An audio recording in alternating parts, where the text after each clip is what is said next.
What we've done is we've made a musical instrument, an acoustic guitar, that kind of tries to tell you its own life story. It kind of captures its history and then it'll sort of play it back to you.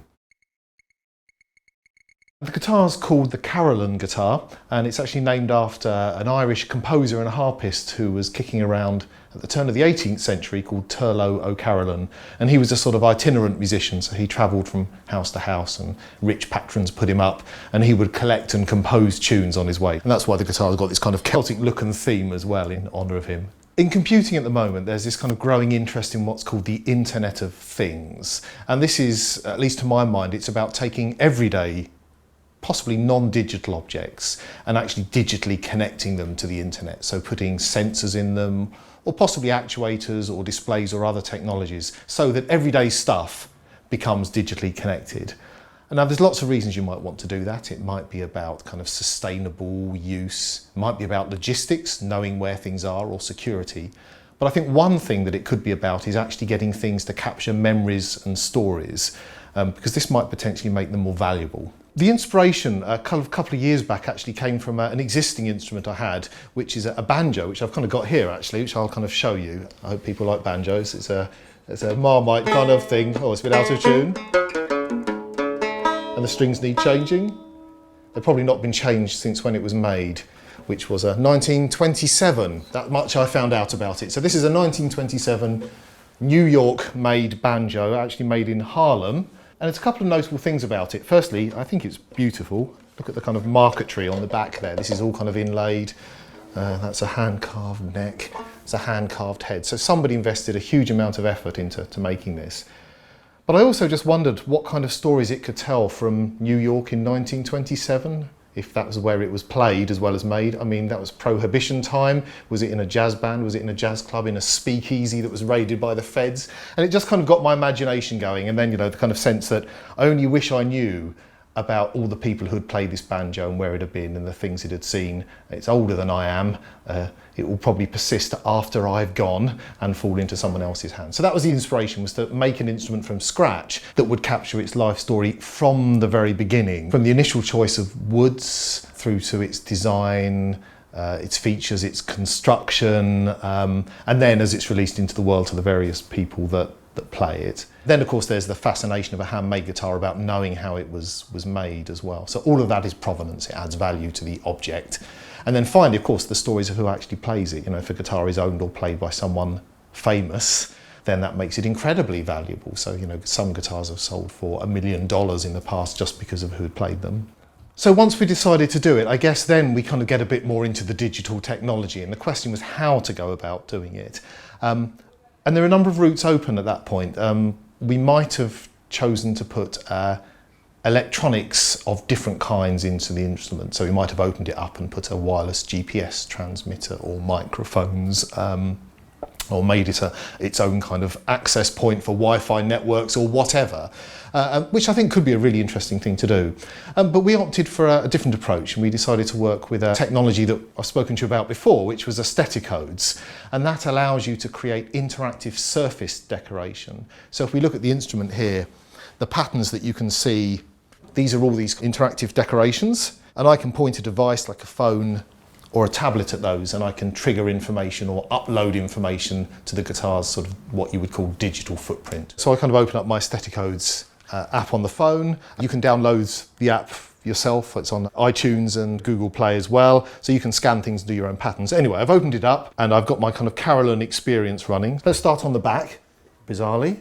And there's a nice kind of big code on there, and once it comes into focus, you can see it scans it, and then it takes me to some information about the guitar. Now, I've chosen to map the back of the guitar onto its story. So it says, let me tell you my story, how I came to be, where I've been, who I've met. And then if I choose to open that, it's going to take me to the guitar's blog. And now this is the guitar's live blog, carolanguitar.com, and this is where we're telling the story of the guitar, from how it was built, all the woods that were chosen, right the way through to eventually all the people that are going to play it. One of the ideas we wanted to play with was being able to scan the codes at different distances. So for some people it would be about if you were holding the guitar and were really close to it like a player, but we also wanted to involve audiences or possibly people through a shop window. So we thought, let's have a really big code on the guitar. And where's the biggest real estate you've got? Well, it's the back. So we sort of put one on the back with a view that you might display it with its back to the audience. What a strange idea. Or maybe through a shop window you could scan it, which I kind of still think is a good idea. You can actually see the initial design. This is when we were designing the guitar. This was us having the idea. But it still feels slightly weird to me to display a guitar with its back to the audience. I don't know, it's almost kind of rude or something. I can't quite figure it out. But maybe I'll get used to it, you know. Maybe it won't feel like it's ignoring everyone in the future. On the top of the guitar here, we've got a kind of an unusual bit of code that I'm going to scan. There we go. And this is the guitar's user guide. It's its user manual. So you may wonder why a guitar needs a user guide. One of the things you need to know is about adjusting the pickup volume and changing the battery. It's not so obvious on this guitar because you have to remove the top sound hole. You can see there's some little magnets on the bottom that hold it in place. And then it tells you can find the battery inside and so on. So the guitar does come with a sort of user guide, and you can scan the guitar to get that. And that tells you how to do routine maintenance jobs. It actually tells you how to play the Carolan guitar as well. It says, press down the strings with one hand and pick them with the other, and move both hands around until it sounds good. Yeah. So I'm now going to scan this Celtic pattern on the front of the guitar. And this has taken me to a page called Performances. So here we've documented, or we will be documenting, a series of performances, like on video or audio. So if I open this page, we've only got one performance so far, and this is from Nick Perez, is the luthier who made the guitar. So this is Nick playing his baby for the first time. Here he is. Basically, you can tap on the guitar and see where it's been, what it's played, how it's... Yeah, and we'll invite musicians to send us tracks or invite audiences to upload bits of video. So the guitar eventually will become its own channel for the performances that people choose to leave on it. I know when we did the Aesthetic Codes film, there were some comments mentioning the finite amount of codes available. What sort of thinking on that from your point of view? It's still a live question. It's a complicated question, and I thought the comments were absolutely spot on in that regard.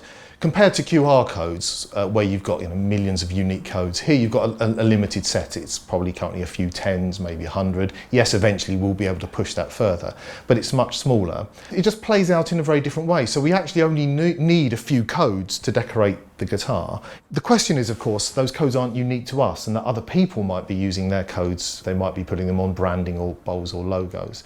The way that works, though, is that in the app, what you can do essentially is say in this app, look, I'm going to view the world through the lens of the Carolan guitar. So the kind of mapping between what you're looking at in the real world and what you're looking at on the phone is something you can play with. You can also make and publish your own mapping. So in the app, if you want to map the guitar to something else, you could actually make the codes point at your own musician's website, for example. So you could each owner of the guitar could reconfigure the app for them or their friends or whatever, and you could start to kind of mess around with it a bit. So we heard a little bit with the luthier playing it. Are you technically its first owner? Or? Well, that's a good question, really. I think I should probably say at this point, I think the university is probably technically its owner, just to make that kind of clear.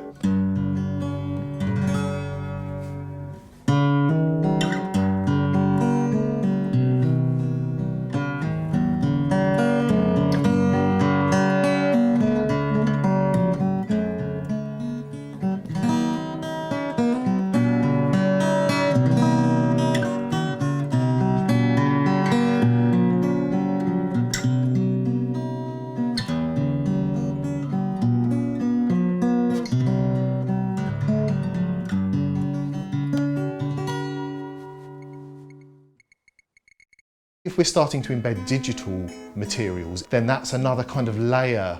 So that looks suspiciously like it's the same code. Oh, there we go, we've got it again. An Arduino it's almost like a small computer on a board. It's not quite that, but it's a small programmable board.